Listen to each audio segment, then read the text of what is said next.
Okay. And looks like we're good to go. Good. All right, here we go. All right, guys, welcome to the Building Ambition podcast. I'm your host, Adam, joined as always by Mr. Ben Simonak. And Ben, I'm sitting here in gale force hurricane-style winds. Wasn't sure that we were going to make this happen because we were without power for the majority of the morning. My kids were besides themselves without YouTube, tablets, and the internet. And we had to then the storm rolled in, so it was super dark, and we had to live by candlelight. And it's safe to say my kids would not have survived, 200 years ago. So, but anyways, man, how you doing? How you been? How was the week? What's training going? How's that going for you as the day approaches for the hill climb? Well, it's good. I'm glad this podcast brings enough energy to get like Northeastern Ohio back on the grid, get everyone back into it. But everything's been going good. I did a solid meal prep last week where I actually made every meal instead of just my lunches. So I had everything dialed in there. I had 2 or 3 times in the gym. I was doing jump roping intervals really. So I'm focusing more on cardio right now than any strength thing, as I discussed in the last episode, where I just want to get out ahead of it, make sure I don't die. I did sign up on Tuesday, so we're all good to go. I am officially running again. I am expecting to finish this time. I should knock on some wood.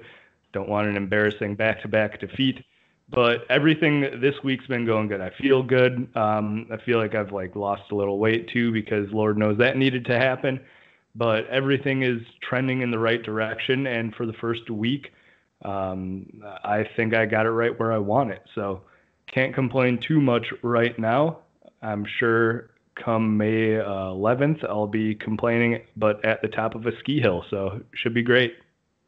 So did you start tracking your weight or anything like that now that, you've got a little bit more of a prep going on, plus the date approaching ever so quickly? Are you tracking any numbers or anything like that? Tracking calories for sure, tracking macros, getting the nutrition where it needs to be before the weight. Because let's face it, over that much distance, it's not like weight is going to have a huge impact. And the amount of weight I can lose in 10 weeks is not going to be like, hey, you got 50 pounds off your back. That's not going to happen. 10 would be helpful. I'm kind of shooting for that so I can get right around 200, dragging my ass up that hill. And hopefully we get in the right spot there and get the cardio where it needs to be so I can actually breathe and make sure the allergies don't attack me this year, and make sure the dust doesn't attack me this year, and maybe eat right the day before and make sure I'm drinking water and all that good stuff. Right. Okay, good deal. Well, it sounds like you got a solid plan. Are you feeling, with everything that happened last year, are you feeling confident? I am feeling a tremendous amount of pressure. Okay. Mostly self-induced, because last year obviously didn't go how I wanted it to, and we can discuss that as much as we want in the upcoming weeks, relive that, and it did kind of ruin my whole. It almost ruined my year, and that's being pretty soft of me, but it kind of ruined a lot. So hoping to come back and punch it in the jaw and just put the bookmark at the end there, say, yeah, okay, that's behind me. And then, sign up for year 3 with a 1-1 record. There you go. Good deal, man. So briefly, talk to me about your training this week, because we haven't covered a whole lot of our own personal training or anything in several months. So I'm just curious, real brief, and we'll expand upon it as this approaches. But what did that look like this week? Personally, I've been doing jump rope. I've been doing incline treadmill. Okay. That is what I got right now.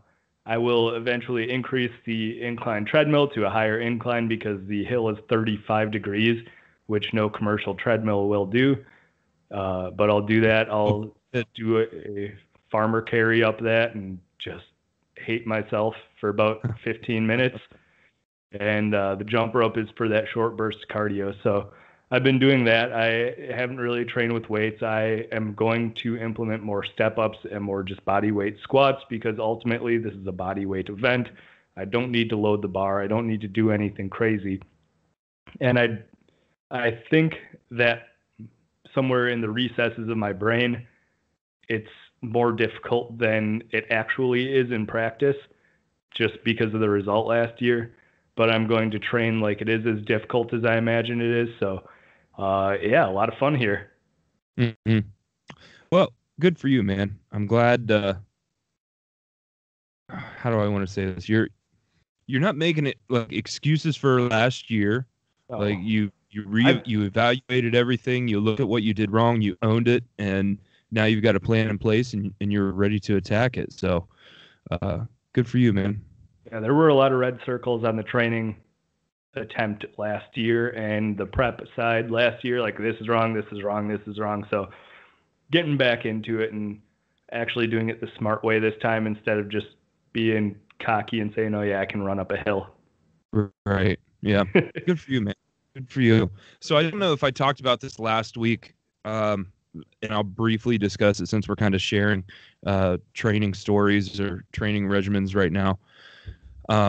But you know this, we were talking about this. I've got like 2 weeks left of wrestling. We have districts this week coming up, and then state. Hopefully we get some kids to state. We got 5 kids out of sectionals, which is, I feel it's huge for our first year together, working on this program, you know, all new guys in the system. So 5 guys going out, 2 alternates, and got several freshmen, several first-time kids going to district. So really excited about that. Then we have state after that, and then wrestling is over. Like, and it's the laws are set down in place from whoever is Moses at the OHSAA says, hey, coaches can't talk to their kids or do anything for so many weeks and so on. And it's like that across the board with high school sports.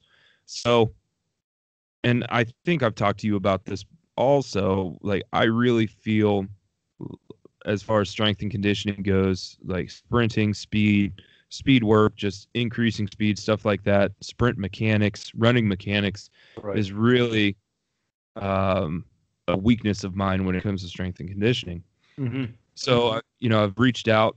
I made it a goal of mine for the next how many months until we get into like our speed camps and stuff like that for football, to reach out to different coaches, to find different conferences, seminars, classes to take, to kind of challenge myself and make this a strong point of mine. Because obviously, like when it comes to football, speed kills, right? Like that's absolutely fairly important. So to piggyback on that, I decided that once wrestling is over, I'm going to completely shift my own training and make it something almost like a combine training where I'm going to test myself and, you know, the pro agility and the 40-yard dash, 10-yard dash, stuff like that. I want to video it, document it, write it down, all of that stuff. And then, I don't know, like an 8-week block or whatever. And we're going to find a park on May 18th and like go out and test myself and see how he did, like with everything that I've learned and the way that I've implemented things, and, you know, feedback and switching to more some velocity-based training, which we talked about a lot there for a while.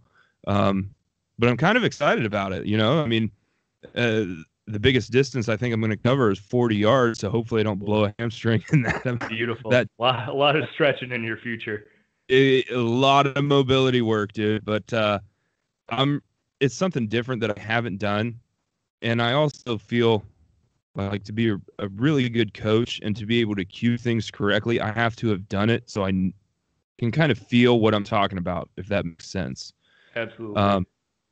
So I already have it scheduled. I'm doing a quote unquote like master's course with he's actually from Wisconsin, a guy that coaches speed and sprinting out there. So I'm going to do that for 6 weeks and continue to read and do things on my own. And I'm going to Archbishop Hoban on March 18th to shadow their strength and conditioning coach.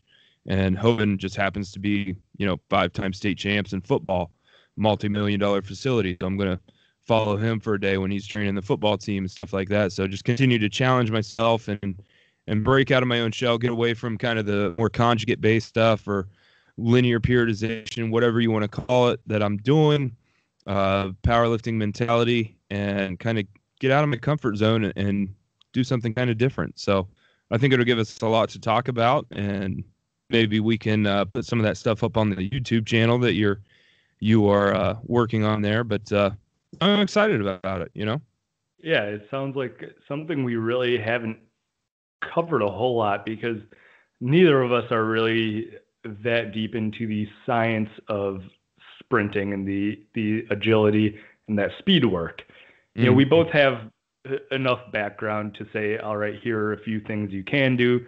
We know things that you can train for, certain explosive exercises, but it's all weightlifting based, and none of the cueing necessarily for, like, all right, sprints, like how in your stride do you get the dorsiflexion? Where do you want your foot to land?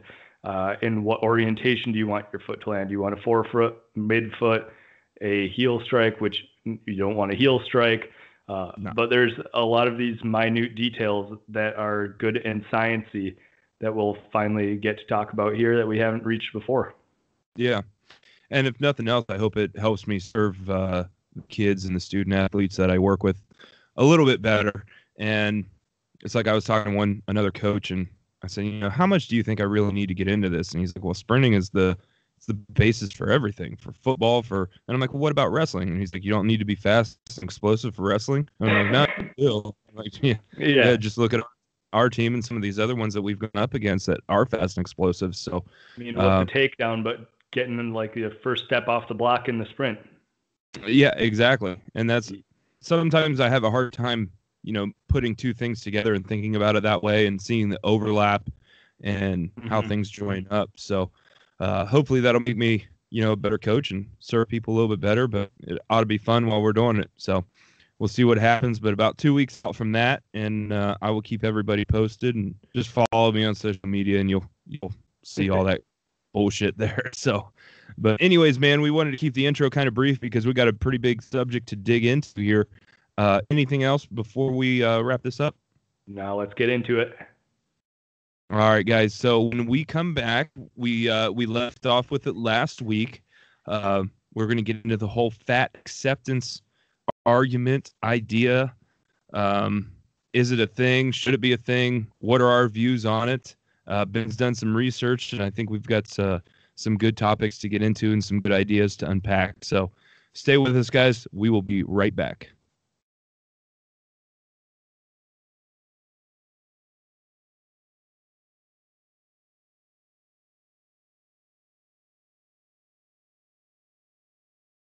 You can hear the cat outside my door.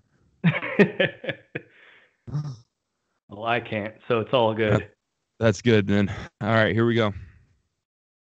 All right, Ben, we started out talking about this at the end of the show last week, and it really ended up with us having a few more questions than we had answers for, so we wanted to take some time this week to kind of look into things, because if we're going to debate something, I think one of the good qualities that both you and I have is we want to be armed with facts and not speculate about things, or not just give personal opinions, and not just argue for the sake of winning an argument, but to find, the truth in something, to find the truth in matter. So we spent some time, specifically you spent some time digging into this week, and I think we're going to have a pretty good conversation about it. So with that, I'm going to toss it over to you and let you get into this.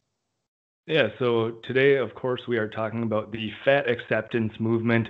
It's a movement that I didn't think was as old as it really is, or the official / unofficial start is only in the mid 60s, so it's still got 50 good years in it. But to start this out, let's define what the fat acceptance movement is. Let's figure out everything in that regard before we start trying to figure everything else out. So from Wikipedia, the foremost source on all educational material, the fat acceptance movement, also known as fat pride, fat empowerment, and fat activism, is a social movement seeking to change anti-fat bias in social attitudes by eliminating and raising awareness of discrimination towards overweight overweight and obese persons.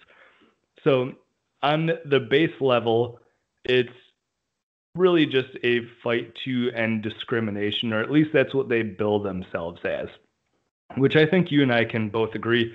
If someone's trying to fight against discrimination, probably a good thing. Absolutely. Yeah. So if you feel like you're being discriminated against, you should fight against that, and you should have your voice heard. So in the mid 60s, people started to get together and try to make a more cohesive, more concrete view of what the fat acceptance movement should be. And obesity at the time was not as severe as it is now. As we all know, you had those sideshow circus performers that were like 400 pounds and they were billed as the fattest man alive. Now today you can see people that are like 900 on TLC every other day on My 600-Pound Life. But it was still an issue back then where there was some discrimination and some people that thought that fat people shouldn't be discriminated against. And it says the history of the fat acceptance movement can be dated back to 1967 when 500 people met in New York Central Park to protest against anti-fat bias. And after that, the movement soon snowballed. It got a little bit bigger. And in 1969, 50 years ago, in March, I think you said, the NAAFA was founded. And let me find the link. It is the National Association to Advance Fat Acceptance. So that was really the start of the whole movement. And contrary to what we may imagine the movement being, it wasn't started by women, which I think we see a relatively large percentage of women in the fat acceptance movement, or a larger, more vocal portion of the movement as women. But it was originally started by a man whose wife was obese, and he felt as if she was being discriminated against, and he wanted a organization that could get people together and make everyone accept fat people for who they are and what they choose to be. And really his goal was just so that there wasn't any discrimination. And the biggest issues that they're fighting against are discrimination in healthcare, in the workplace, and in education. So education is going to be kind of a more complex one than the workplace and healthcare. But education, they say, teachers say overweight students are untidy, more emotional, less likely to achieve success. 43% agreed with the statement. Most people feel uncomfortable when they associate with obese people. And teachers also have lower expectations for overweight students than thinner students. And that's from the NAAFA's website. They have all these statistics that they compiled. They asked teachers their opinions on things. It says the study was done in 2008. So I haven't dug into the validity of that study, but I think it's a relatively large group of people that they surveyed, and there may be some validity to that. So in the workplace and in healthcare too, it's going to be a similar set of thoughts from the people in power about obese people. In the workplace, it says, let's see, the likelihood of reporting weight-based employment discrimination compared to, quote, normal weight adults was 12 times more likely for overweight. What is this? According to so discrimination was 12 times more likely for overweight adults, 37 times more likely for obese persons, and 100 times more likely for severely obese adults. And that's going to affect employment in your whole life. So it'll ruin you financially, or it'll at least hamstring you financially, where you don't get as much money as you want, you don't get the promotions you want, because systematically people have those same thoughts. It's people that are unkempt, people that can't handle themselves. So how can they handle something professionally? These are the prevailing thoughts that the NAAFA are trying to fight against. And I think we're all well aware of the healthcare angle, where, yeah, maybe healthcare providers aren't going to pay as much attention to obese people because they feel like if the obese person doesn't care about their health, why should I? So from the ground level, it's all a positive start. And Agreed. I didn't know if you wanted me to. You're on a man. You're leaning in like you want something to say about it. No, I'm sorry. No, go ahead. No, I'll fix that in the post-show work there. Well, no, let's talk about that. So from the beginning, what are your thoughts on just that baseline creation of the NAAFA and the initial thoughts that were put into, we want to end discrimination in the workplace, we want to end discrimination in education, and we want to educate healthcare workers of what they're doing and what their biases are inherently and ways to fix that.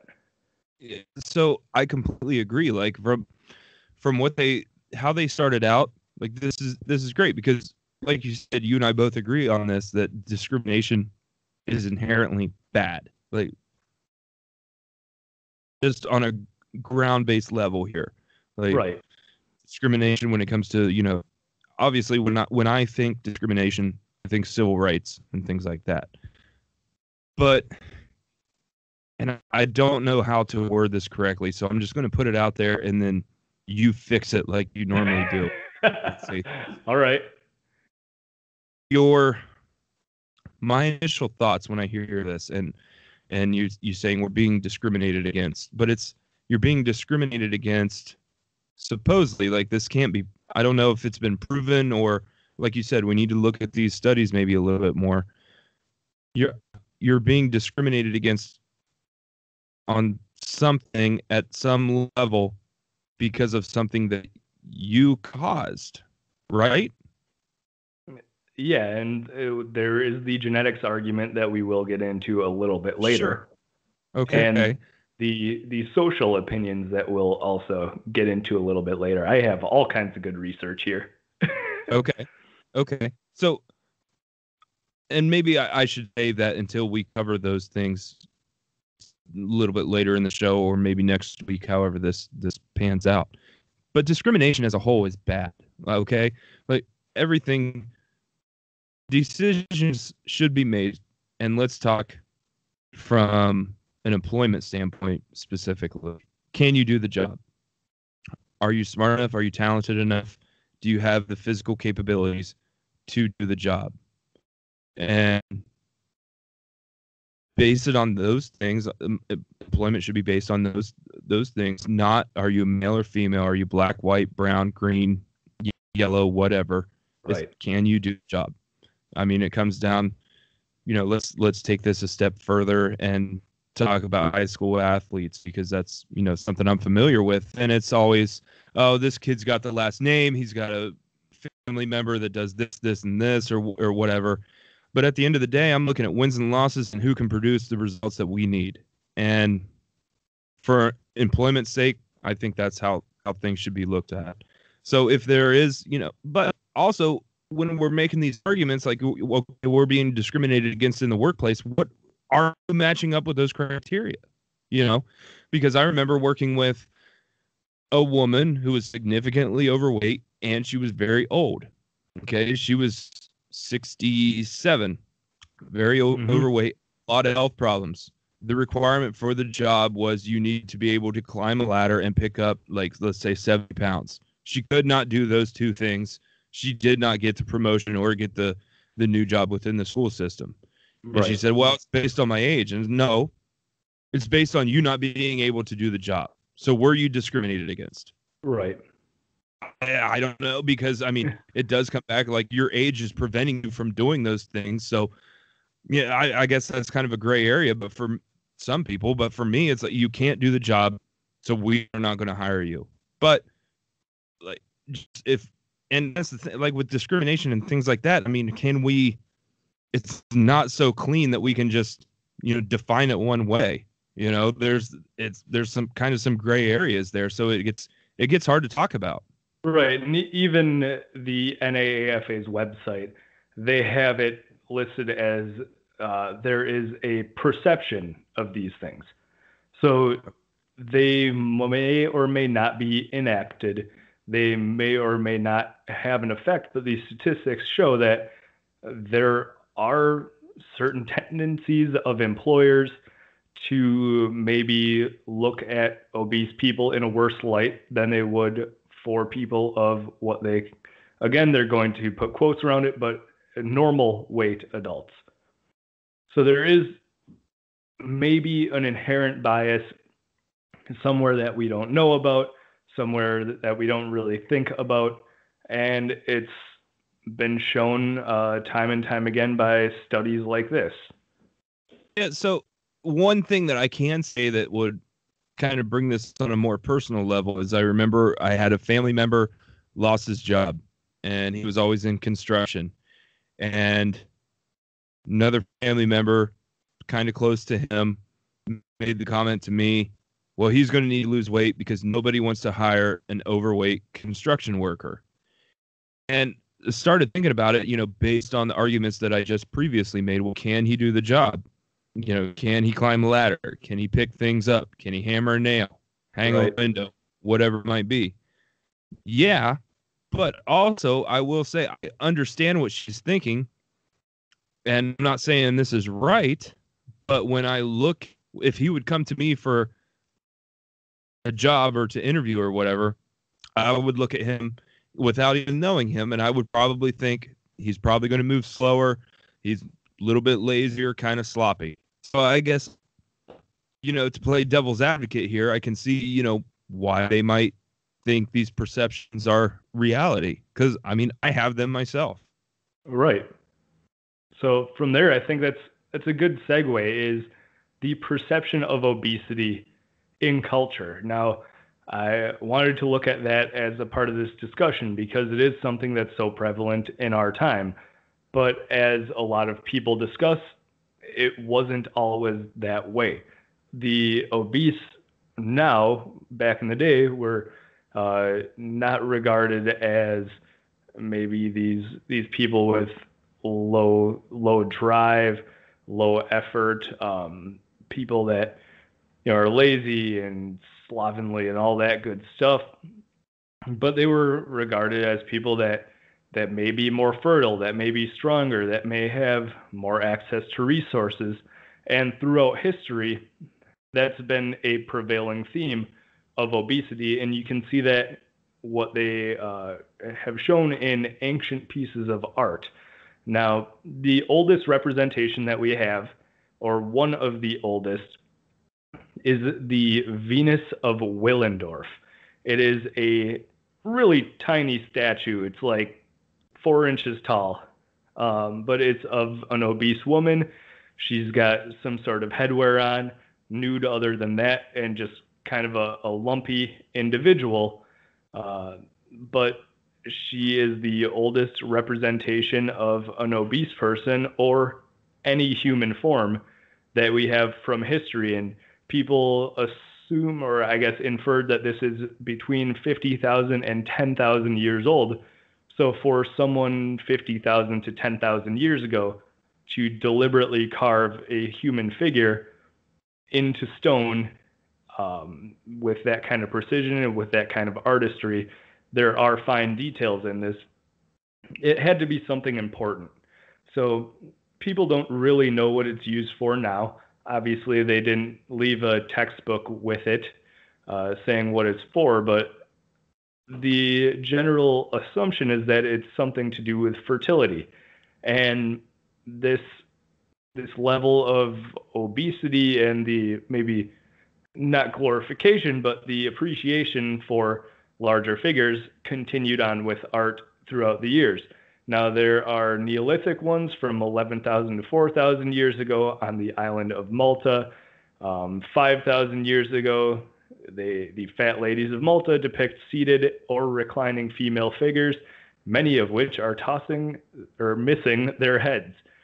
So in this article from sapiens.org, they have representations of those too, and these are very, very large women. I'm guessing if they're normal height, they'd be like 350 plus pounds, very much overweight, or what we would consider overweight. And again, it's something that to the ancient Greeks was something that was worth carving in stone.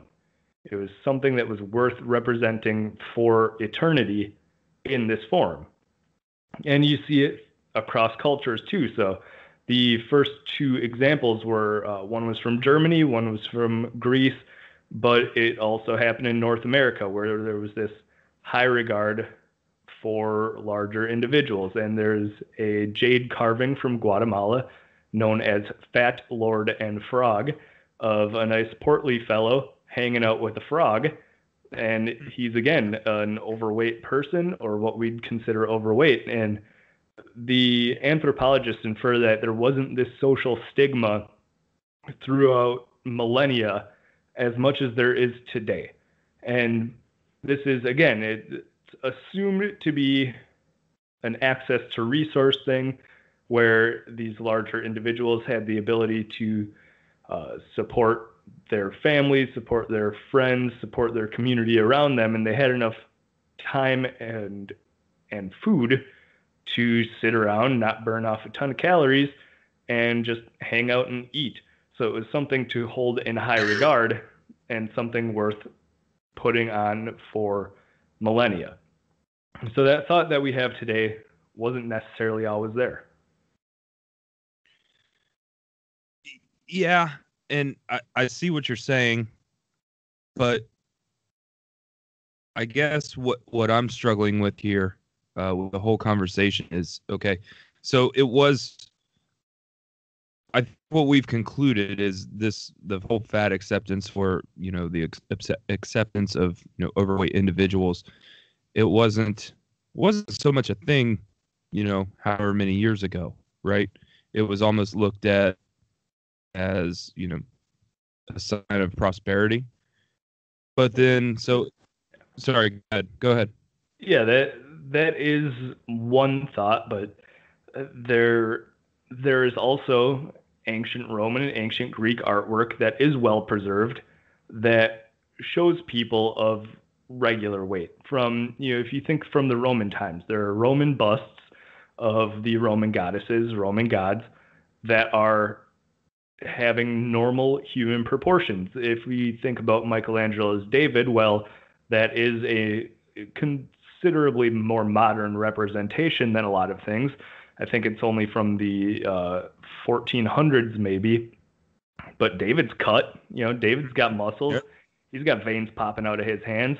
If you look at these Renaissance artists, they have a representation of humans that is of a normal weight. And again, we can say, okay, that was 2,000 years ago. Maybe things changed 2,000 years ago, but then there are Mesoamerican pieces of art that show obesity, maybe not as something to be feared or something to not appreciate.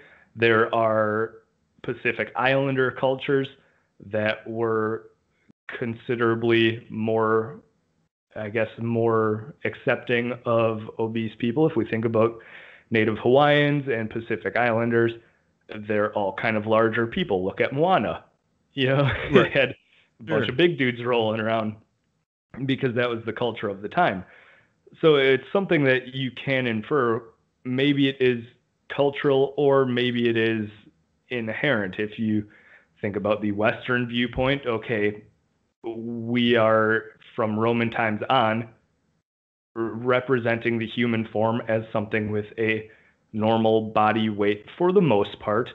Now, there are some Renaissance pieces of art with more plump figures in them, but nothing to the extent that we see in those ancient Greek ones or the Venus of Willendorf, where there's rolls and like folds and all that good stuff. Mm-hmm. Mm-hmm. So I think it's always been conflicting views. Yeah. And so I guess I don't know how much further in time you want to go here. But for me, like the argument is still like, even if we look back, 2,000 years ago or prior to that, whatever, with whatever artwork they're depicting. Okay, we're talking about social acceptance of overweight individuals versus, for me, this is the conversation in my mind, versus the concrete data that says having a BMI at what, greater than 30, or Right. it might not, is linked to chronic health problems. So even since when? if since the 90s. You put me on the spot. That's a great question. Because BMI hasn't been around that long. Right. But even at that, like, so even if BMI wasn't around for that long, we're saying that these people, however long ago, did not have those, like, okay, whatever, wasn't suffering from type 2 diabetes, even if the body mass index wasn't around at that point. Does that make sense? Yeah, and they may have been, but there's no concrete way of knowing, since type 2 diabetes was only discovered in the 1900s, as far as I know. These chronic weight-related issues were only discovered in the late 1900s, as far as I know. I hadn't come across any research that definitively says, okay, in 150 AD, they discovered obesity led to type 2 diabetes, or had any idea what diabetes was. Okay, so I mean, I guess that's maybe another gray area or something that we're up against here with this conversation. Right. So just because it wasn't discovered or wasn't known, was it still a thing? I guess that's, yeah. You know what I mean? Yeah, I'm sure the disease was a thing, but how do you link those two if you don't have the data to support it? Mm-hmm.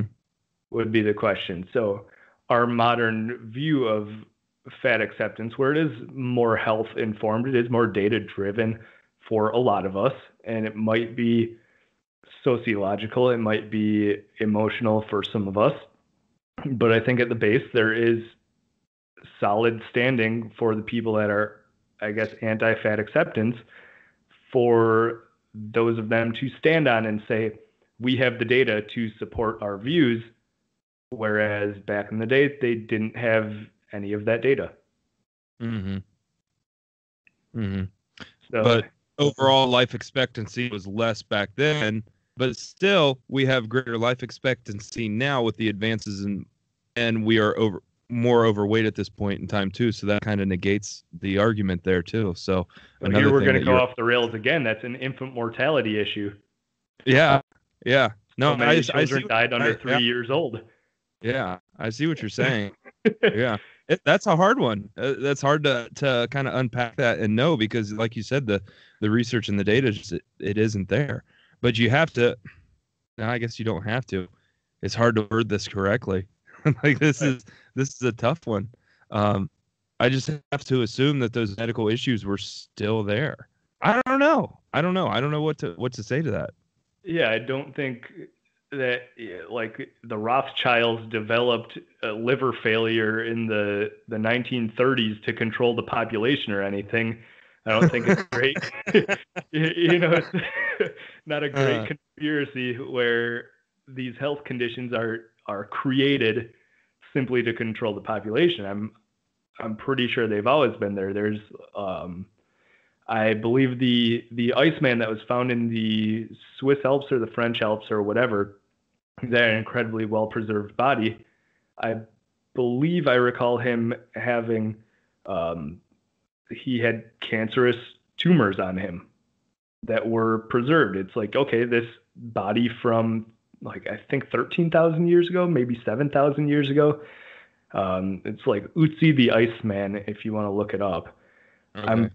I'm pretty sure he showed signs of cancer.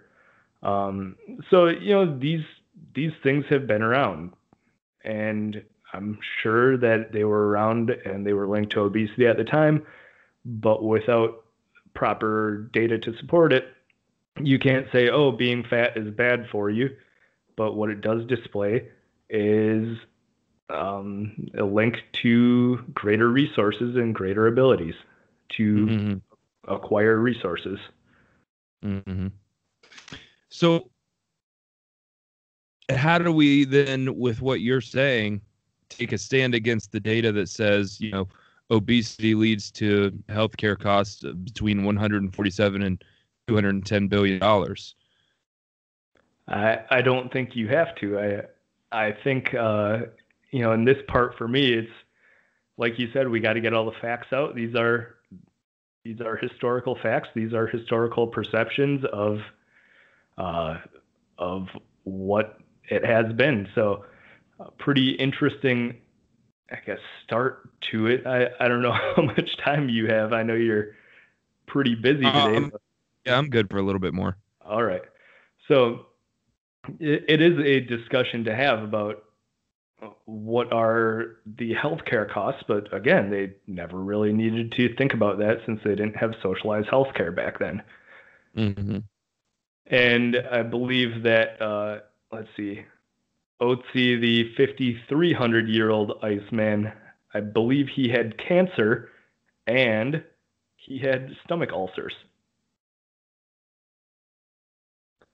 So these health conditions that we consider maybe more modern really aren't. People have been getting cancer forever. People have had ulcers. People have had digestive issues. People just have more access to that knowledge now. So if you want to get into a little bit of the science here, go ahead. We can do some of the science. I know there are the healthcare costs, which we might need to save for a section 3 to wrap it up, but I will play, let's go maybe not devil's advocate, but just advocate for, for fat acceptance of the science of obesity having a strong link to genetics that plays a major role in it. And I know there's always the discussion that, hey, it's my genetics that are causing obesity. It's all this stuff outside of my personal control over my bodily functions and over my health. So the science of obesity has in recent years found that genetics are inherently linked to obesity, and it is a heritable trait.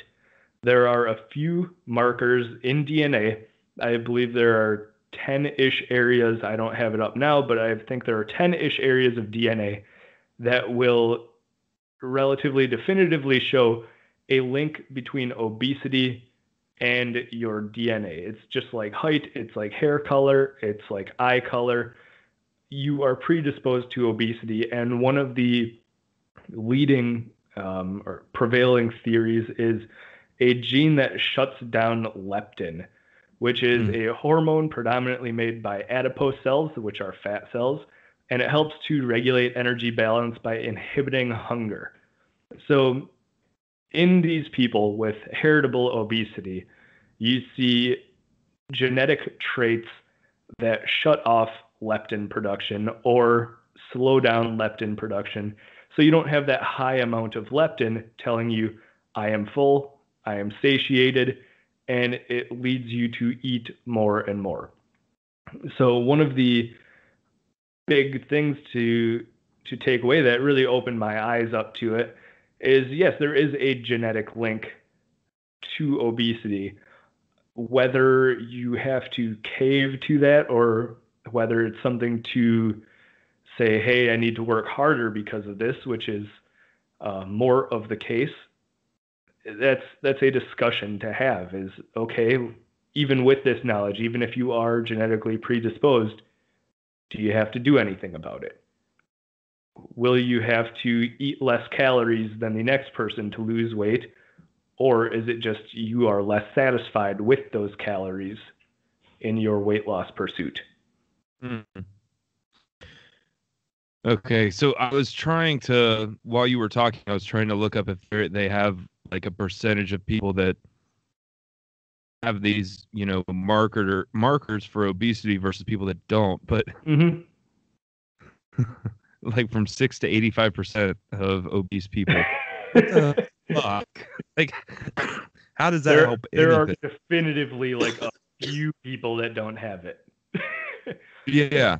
And that's the thing with DNA and with the amount of like peptide bonds that we can form and amount of heritable traits we have.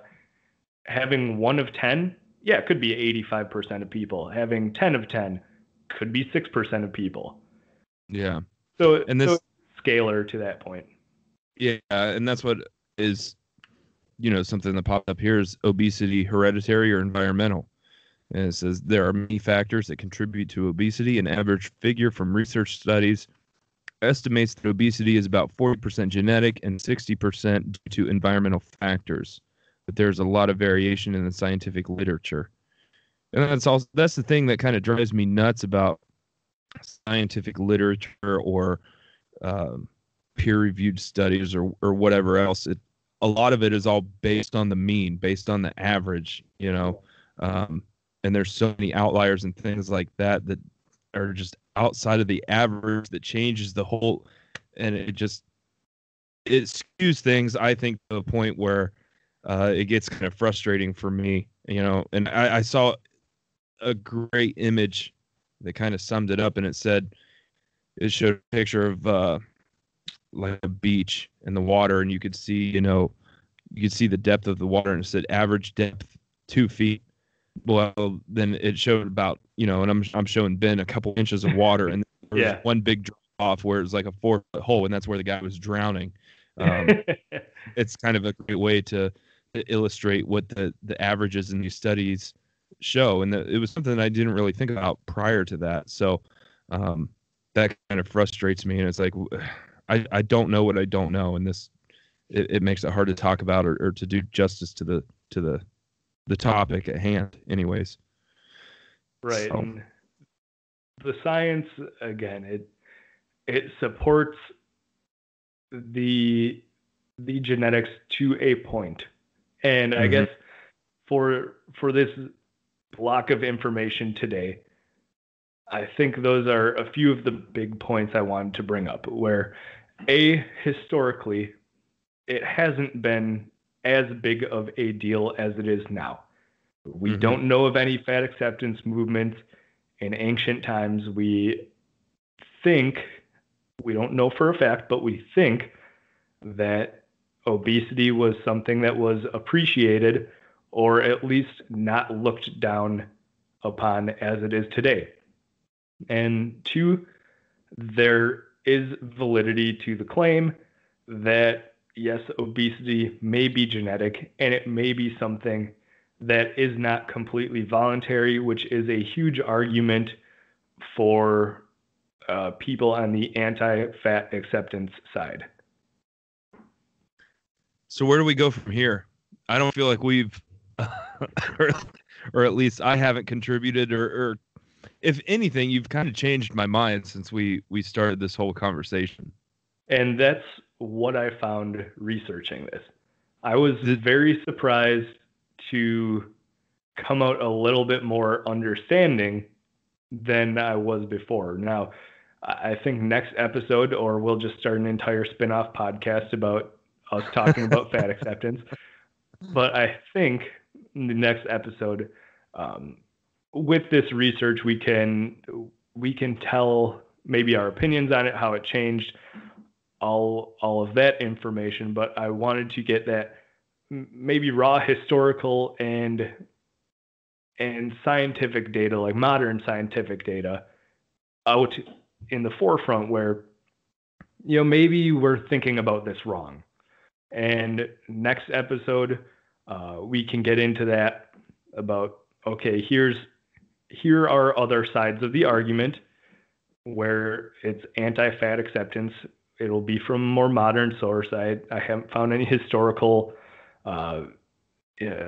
arguments against fat acceptance because it wasn't a thing, but it'll be more modern sources, more modern information, and maybe we'll have a better idea of what's going on and a more nuanced view than we had before.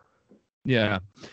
And something that I was just thinking, and I think I'm going to look into this a little bit more.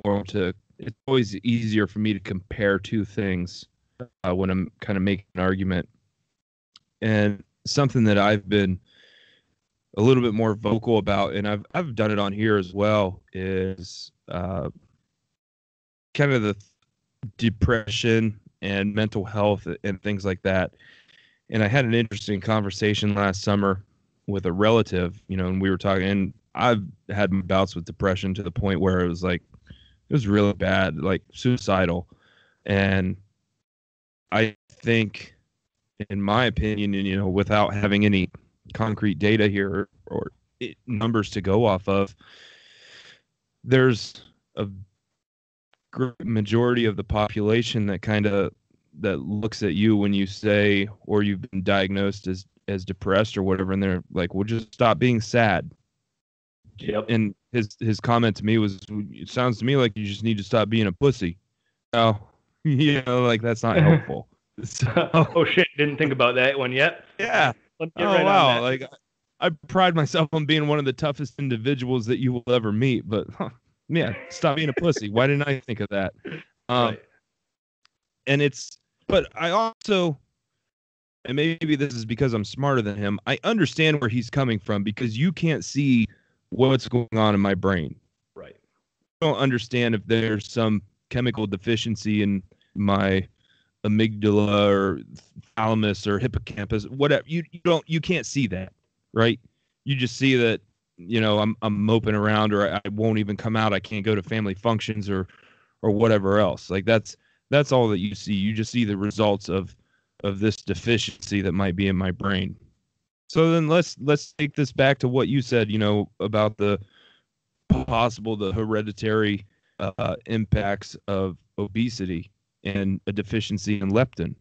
Like, that's not something that I can see. I just see you being lazy. Right. That's what's in my mind, because I can't relate to that. I can't relate to getting off my ass and going to the gym and going and doing some work, or just not eating as much, man. You know what I mean? But I can't see these different hormones and things going on in your body that aren't firing right, that aren't communicating correctly and sending the proper messages from your stomach to your brain or whatever else might be. So all I see is you being lazy, and that's not something that I've thought about prior to 6:15 on February 24th. So maybe that is why you dragged me into this. But there really is that's something that we can talk about, because there really is a relation there between, because how many people just say, pull yourself up by your bootstraps, like, just, you got to push yourself through it. Everybody gets sad, right, but like, everybody doesn't get so sad that they want to put a handful of pills in their mouth and just not wake up, Exactly. I've said this for before. 6 months straight. Yeah. I don't know what it is to stop eating when I'm not hungry. I don't know what that is. I don't know. I don't have that little trigger in my brain that says, hey, I'm satisfied. We're good. You can run away from some animals now and survive for a little bit longer. So just stop. Right. I know what it is to stop eating when all the food's gone. I don't know. You've definitely given me some things to think about over the next week. So I cannot formally take a position on this at this point in time, because I don't know what's right. Well, that's exactly what I wanted to do on at least, this episode. And for some naive reason, I thought we can knock this out in one, which of course is not the case. I did too, man. I thought we were going to come on here and take some, conservative politician approach to this and get up on our soapbox, and you're lazy. You need to do, I don't have to accept you just because you accept you. Like, you're costing me blah, blah, blah. But that's not where I'm at this point. But, I will say this. That is why you need to have intelligent conversations about things, and not, like so many times in 2019, the whole purpose of us debating something or us arguing something is just to prove that we're right, not to find the truth. And the truth can be a pretty gray area. I would say. Like there's a lot of possibilities for that. And if I've learned anything from philosophy so far in my short little venture into it, I have learned that. So what else do you have for us before we wrap this up for today? Let's see. How about just a little preview of where we're going from here? That'd be great. And let me write down some notes so I know what the hell I need to look at before we come back. Right. So with this information at our disposal, we are aware that fat acceptance is relatively new because it has needed to be relatively new with changing perceptions and changing information on maybe health, our changing healthcare system, all of that. So in the next episode, I'm going to maybe bring the opposing information on the other side.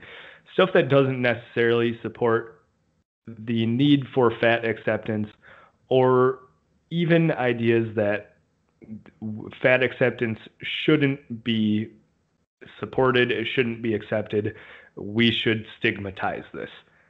So with that information, with those articles, I want to bring the counter argument in maybe hopefully a non-emotional and informed way, so we can wrap that up and make our decisions on what we think of the fat acceptance movement, if we should support it, if we should fight it, if we should just not give a shit and stop paying attention to it. Okay. You sure we can cover that in one episode? Oh, probably not. That's all right. Hey, it's our show. We'll do what the hell we want. So, yep. All right, man. Well, damn. I didn't think I would be thinking the way I am right now when I came down here at 5 o'clock. So nicely done. Nicely done. All right, guys. We want to hear your thoughts. Hit us up on social media. Find us buildingambition@gmail.com. Hit us up on Instagram. That's always the easiest place for you to find me, or check us out on Facebook, facebook.com/buildingambition. You can send us a message. Let us know what you think.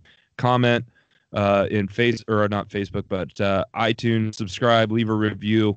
Love us, hate us, whatever you want to do. We understand. There's arguments for both. So, all right, man. With all that being said, what's next week look like for you? Same old. You know, cooking up some meals, eating some meals, working out a little bit, doing some research, doing some more research for other shows, all kinds of good stuff. Just plugging away. And, yeah. You know, maybe at the end of March, because I've been taking notes on some of these different books that I've been reading. We need to get in and do another. We need to get ready for like a springtime reading list or something like that. So I don't know if you've got anything prepared or some stuff that you can throw down, but I'm in the middle of a book about the All Blacks rugby team. Oh, have you heard? Holy crap. Buddy, legends of the game. Wow. Yeah. And I wanted to say this before we get out of here. So obviously with like sectional, district, and state coming up, you know, as a coach, I'm feeling inspired. I need a way to fire up my boys and get things ready. So scrolling through Netflix, and I see Miracle on there. Oh, yeah. So hang on, because this is so I go through and I'm like, we're gonna watch this like family movie, you know. We try to do that a couple times a week or on Sundays or whatever. So I turn it on, we watch it as a family, and I'm like, man, you know, I don't want this to sound like waspy or douchey or anything like that, but there were certain things that just kind of hit home with me maybe a little bit more now that I'm coaching, or now that I'm like, you know, trying to inspire or put together, you know, teams that work together and stuff like that. So different things I think I noticed this time that I didn't notice previously when I watched it. So after we watched that movie, get on Amazon and I'm looking for Coach Brooks. Is there any books or anything like that from this guy? And I find one. I think it's out of print or whatever. I had to buy it used, so I'm still waiting on it to show up. So I order that, and then a couple of days later, like, you started posting about the movie, and I find out like it's the anniversary of all this happening, and like, it was so weird how it all came together. Man, what a story! The book should be here probably at the end of this week or something like that. But looking forward to getting into that, and maybe we can talk about that a little bit on Now, here at a is later it date. is it about Coach Brooks or by Coach Brooks? Okay, so if you can fill some dead space, I will log into my Amazon account, which I might be doing currently just to fill said dead All right. space. So Tell you, here's what I'll say about Coach Brooks is that if it is written by Coach Brooks, it'll just be a lesson in the utility of the F word. As far as what I know about Coach how Brooks. was that? He did not give that impression during the movie. Oh no. The guys that were on the 1980 team said, "Oh yeah, we remember it something like that, but they cut out a lot of the profanity, which was the majority of his speech." He's a hockey coach. What do you expect from the guy? Yeah. So there was a lot of that involved, and yeah, there's a little side story. Looks like you got what you need. Okay, so it is called Herb Brooks, The Inside Story of a Hockey Mastermind by John Gilbert. So here's the description. The U.S. hockey team's victory at the 1980 Olympics was a miracle on ice, a miracle largely brought about by Herb Brooks, the legendary coach who forged that invincible team. Famously antagonistic toward the press at Lake Placid, Brooks nonetheless turned to sports writer John Gilbert after each game, giving his longtime friend and confidant what became the most comprehensive coverage of the 80 team. This book is Gilbert's memoir of Brooks. Neither strictly biography or tell-all expose, Herb Brooks, The Inside Story of a Hockey Mastermind, is the story of an extraordinary man as it emerged in the course of a remarkable friendship. So there was two or three others. There was America's Coach, Life Lessons and Wisdom for Gold Medal Success, The Boys of Winter, The Untold. I wanted to learn more about the coach. What I really want to know is how, and again, everything I know about the guy is from the movie, right? I have not looked into it any further than that. What I really wanted to know was how, because there's a famous scene in my mind where they've got the week-long tryouts there. They brought together everybody, and in like 2 hours, he has his team picked out because he said, "This is what I need to win." I want to know, how did he come to that in that amount of time without going through, like, is that true? Was that something that really happened? And if so, what was his thinking behind that? So do you have any insights into that for me before we get out of here? Not any educated ones. Okay. Maybe the non-educated ones, because this episode's been educational enough. Well, I know Coach was very much his own person. He did things his way and didn't really listen to anyone else, wouldn't take anyone else's opinions into consideration because he was the mastermind of hockey. And I think he kind of knew it. And so, yeah, where he was being a dick, it's like, well, I can be a dick, first off, because I earned it. Second off, I know what I'm doing better than anyone else on earth. Take it or leave it. Third, like, these are my guys. Like it said in the movie, yeah, I've been watching their film. I've been studying them. I've been asking their coaches. He had his guys picked out before they showed up to Minnesota. Mm-hmm. He had his. Was he originally from Wisconsin or Minnesota, or where, do you know? I believe he's from Minnesota originally and coached in Minnesota.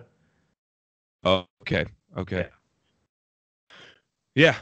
Great story nonetheless. Looking forward to getting into that one. So maybe once I've got 2-3 other ones in front of that I got to get through. Once I get through that, maybe we'll do a reading list and talk about that. And I'll see, because I know nothing about hockey, nothing about the man. So maybe once we get through that, we'll do a whole book episode or something, because those always get a shit ton of downloads for some reason. That's what it's all about, buddy. That's it, man. It's all about the clicks. So, all right, guys. Hope you enjoyed this one. We're not done yet. If anything, I think Ben did an excellent job presenting information in an unbiased way. And if nothing else, like, my opinion has definitely changed in an hour. So we'll see where we land next week. But we'd love to hear your thoughts. Hit us up. Let us know. As always, make sure you subscribe on iTunes, and we will see you next week.